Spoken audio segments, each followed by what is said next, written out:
Bienvenue sur Kinéline, la chaîne de bien-être émotionnel pour toute la famille.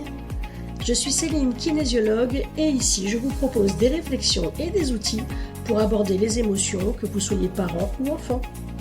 Ensemble, apprenons à mieux nous comprendre, à nous accepter et à avancer vers un mieux-être. Kinéline, votre bien-être émotionnel au cœur de chaque épisode.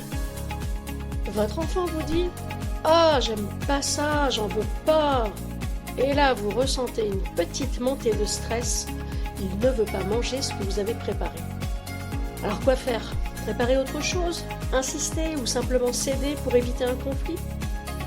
Aujourd'hui, je vais vous expliquer comment gérer ces moments sans conflit tout en maintenant une alimentation équilibrée. Alors nous parlerons d'écoute active, du rôle du parent comme modèle et de l'importance de poser un cadre alimentaire clair et rassurant pour l'enfant. L'importance de l'équilibre alimentaire et l'explication à l'enfant. L'un des plus grands défis pour les parents, c'est de maintenir une alimentation équilibrée quand un enfant refuse certains aliments. Alors oui, c'est souvent tentant de céder en préparant ce que l'enfant aime, comme des pâtes, du riz, des frites, simplement pour éviter une crise à table parce qu'il y en a marre, on va pas se mentir. Mais cette approche, même si elle semble apaiser la situation à court terme, eh bien à long terme, elle peut nuire. Oui, parce que l'alimentation équilibrée est essentielle pour le développement de votre enfant. Chaque aliment joue un rôle dans sa croissance, sa santé, son énergie quotidienne. Et c'est important pour lui qu'il le comprenne, que vous lui expliquez, mais de manière simple et engageante. Par exemple, quand vous servez un repas, vous prenez le temps de nommer chaque aliment et d'expliquer concrètement à quoi ça sert dans le corps. Par exemple, tiens, tu vois, le poulet va te donner de l'énergie pour jouer. Les carottes, elles sont pleines de vitamines pour que tu vois bien. Et les pâtes, elles vont te donner de la force.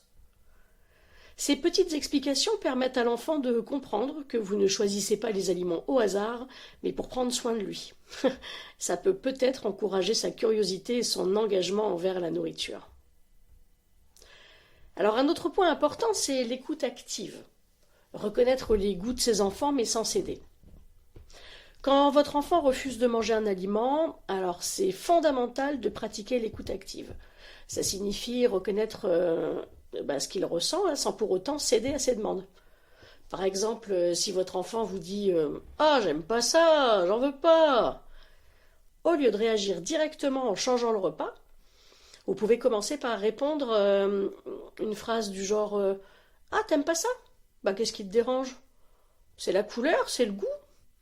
Ou c'est la forme, la texture? Pourquoi t'aimes pas ça ?» Et en posant ces questions, en fait, vous validez ses sentiments et son goût, ses goûts, ou ses dégoûts. Et vous lui montrez que vous comprenez, sans pour autant modifier le menu, attention. L'enfant se sent entendu, et parfois, ça peut désamorcer une partie de la résistance. Attention, on est bien d'accord, ça ne veut pas dire que vous allez préparer un autre plat. Par contre, vous pouvez lui proposer d'essayer de manger une petite bouchée. En lui disant par exemple « Tiens, pourquoi tu veux pas goûter un tout petit peu pour voir si tu changes d'avis? Ou si vraiment ça a le même goût que ce que tu imagines ?» Parfois, une bouchée suffit pour que l'enfant se rende compte que c'est pas aussi mauvais que ce qu'il imaginait. Alors pourquoi un menu unique est important? Eh bien, maintenir un menu unique à chaque repas, c'est fondamental parce que si vous commencez à préparer un plat spécial à chaque fois que votre enfant refuse de manger, eh bien, vous risquez de créer une situation où l'enfant contrôle le repas. Et ça peut conduire à des habitudes alimentaires déséquilibrées.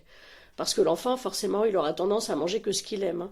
Et notamment des glucides ou du sucre. Et on sait, maintenant c'est démontré que trop de sucre, trop de glucides, eh bien ça peut nuire à la concentration et à l'attention en classe et ça peut provoquer des difficultés d'apprentissage.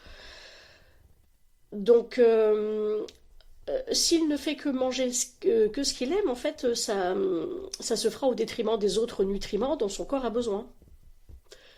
Donc, vous pouvez expliquer à votre enfant que le menu ne change pas, mais que s'il n'a pas faim ou qu'il ne veut pas manger tout de suite, c'est pas grave. Vous pouvez par exemple lui dire si t'as pas envie de manger maintenant, c'est pas grave. Je vais garder ton assiette pour plus tard, quand tu auras faim. Mais par contre, ce sera froid, parce que je vais pas le faire réchauffer. Cela dédramatise la situation tout en posant une règle claire, c'est-à-dire que le temps du repas c'est maintenant, et s'il n'est pas prêt ce sera plus tard, mais vous n'allez pas repréparer le repas pour lui. Dans une famille on ne peut pas s'adapter à chaque personne, sinon ça devient vite invivable. Donc vous restez ferme mais bienveillant. Et si votre enfant vous demande autre chose, ben vous pouvez dire calmement ah non, ce soir c'est ce que j'ai préparé. Mais si t'en veux pas, tu pourras le manger plus tard. Voilà, et en fait, ça n'appelle pas de réponse. Et cette approche montre que vous respectez ses goûts tout en maintenant le cadre que vous avez défini. Alors bien sûr, on peut avoir peur du conflit. Et oui, parce que c'est récurrent et après une journée de fatigue, de travail, en fait, on est fatigué et on n'a pas forcément envie de se battre. Pour de nombreux parents, le plus difficile, c'est de résister à la tentation de céder justement pour éviter ce conflit. Mais il est important de prendre un petit moment pour réfléchir à ce que ça réveille en vous. Pourquoi est-ce que c'est compliqué de dire non à votre enfant? Est-ce que c'est la peur de le décevoir, une volonté d'éviter du stress, un plaisir de plaire, peur qu'il ne vous aime plus? Il faut que vous sachiez que c'est important de comprendre que votre rôle de parent, c'est de poser des limites claires. Et si vous êtes ferme dans vos décisions, alors sans être rigide, bien sûr, vous offrez un cadre sécurisant à votre enfant. Et comme ça, il ou elle peut tenter de tester vos limites, ouais, mais au fond, ces limites, ça le rassure. Alors vous expliquez à votre enfant que vous prenez soin de sa santé, que c'est votre rôle, et justement, vous lui proposez une alimentation variée et équilibrée pour qu'il soit en pleine santé. Par exemple, vous pouvez lui dire alors je comprends que tu n'aimes pas du tout, hein. C'est vrai que c'est pas très bon. C'est vrai qu'on mange des aliments parfois qui ne sont pas très bons, mais on sait que c'est bon pour la santé. Et vous lui dites mais c'est important pour moi que tu manges des aliments qui sont bons pour ton corps. Et ça montre à l'enfant que vous prenez vos responsabilités de parents très au sérieux et que justement vous faites au mieux pour leur santé, pour eux, pour leur bien-être. Alors un point très important, c'est de montrer l'exemple. Parce qu'en montrant l'exemple, vous pouvez l'influencer très positivement. Votre comportement à table, c'est un modèle pour lui. Et l'exemple, c'est essentiel. Si vous montrez que vous avez une relation saine avec la nourriture, eh ben votre enfant, il adoptera peu à peu la même attitude. Souvenez-vous, les actes comptent plus que les mots. Par exemple, si vous sentez que vous avez mangé à votre faim et que votre assiette n'est pas terminée, dites-le à voix haute. J'ai bien mangé. J'ai plus faim. Je vais garder le reste de mon assiette pour plus tard. Hop, et vous couvrez votre assiette et vous la mettez au frigo. Et ça montre à votre enfant qu'il est normal d'écouter son corps et de ne pas manger au-delà de ce qu'on ressent comme nécessaire. Et de la même manière, vous pouvez mettre des mots sur vos préférences alimentaires. C'est pas mon plat préféré, mais je vais quand même en manger un peu parce que c'est bon pour moi. Et vous montrez ainsi qu'on peut ne pas aimer un aliment tout en reconnaissant qu'il est bon pour notre corps et qu'il a une valeur nutritionnelle. Votre enfant va vous observer et il va intégrer ses comportements à long terme. Et ça va l'aider à développer une relation plus saine et plus équilibrée avec la nourriture. Un autre point qui est extrêmement important, et j'aimerais bien que vous l'entendiez, c'est qu'il faut bannir les écrans à table. Il faut favoriser la connexion avec la nourriture, et les écrans n'ont pas leur place à table, parce qu'ils coupent l'enfant de ses sensations de faim et de satiété. Parce que quand son attention est détournée par un écran, en fait il mange par automatisme, comme ça, sans vraiment ressentir ce qu'il mange. Et ça peut conduire soit à une suralimentation, ou alors au contraire à un manque d'intérêt pour la nourriture et à une sous-alimentation. Alors en bannissant les écrans, en les interdisant à table, vous encouragez une vraie connexion avec la nourriture, mais aussi entre vous, en famille, parce que le repas, c'est un lieu d'échange où chacun raconte sa journée, où on s'écoute les uns les autres, et c'est déjà entrer en interaction les uns avec les autres, créer du lien. Et ce lien, il manque fortement dans notre société actuelle. Et puis, cette connexion avec la nourriture, en fait, elle peut se faire aussi parce que vous pouvez très bien parler à voix haute sur parler de la texture de la nourriture, des couleurs qu'on voit dans l'assiette, essayer de distinguer les yeux fermés ce qui est salé, sucré, etc. Donc, vous pouvez discuter du repas, poser des questions sur les aliments et vraiment faire ce moment un temps d'échange sur l'alimentation.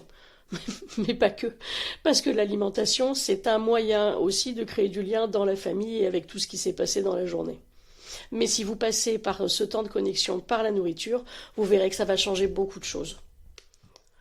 En plus, en enlevant les distractions anxiogènes des écrans, parce que souvent l'heure des repas, c'est l'heure des informations, on va pas se mentir, on n'entend que des choses négatives, ça crée un stress. Et il est important pour vous que vous préserviez une ambiance calme et bienveillante à table et qu'il y a un autre moment pour regarder les informations. Donc il y a les replays ou alors vous décalez l'heure des repas, mais en fait ces deux instants ne vont pas ensemble. Alors pour conclure, j'ai envie de vous dire patience, patience, bienveillance et cadre. Souvenez-vous que l'alimentation de votre enfant doit rester équilibrée, même quand il ne veut pas. Alors ne cédez pas à la tentation de préparer un repas différent à chaque fois pour éviter le conflit. Proposez un cadre clair, un menu unique et pratiquez l'écoute active. Soyez un modèle pour votre enfant. Verbalisez vos choix alimentaires et montrez que vous écoutez votre propre corps. Alors ça prendra peut-être du temps, mais avec de la patience et de la constance, vous verrez que votre enfant apprendra à développer une relation saine avec la nourriture. Vous êtes son modèle. Merci d'avoir écouté cet épisode et j'espère que ces conseils vous aideront à aborder les repas avec un petit peu plus de sérénité, à maintenir une alimentation équilibrée pour votre enfant. Et à très bientôt pour un nouvel épisode. Et d'ici là, profitez de chaque moment à table avec vos proches. Ces moments sont très importants. Merci d'avoir regardé cette vidéo sur Kinéline. J'espère qu'elle vous a été utile. Pensez à vous abonner pour ne pas manquer les prochaines vidéos et laissez un petit like ou un commentaire si ça vous a plu. Vous pouvez aussi me retrouver sur céline-kinésiologie.fr ou sur Facebook à Céline-kinésiologie. Et n'hésitez pas à partager cette vidéo autour de vous. Allez, on se retrouve très vite!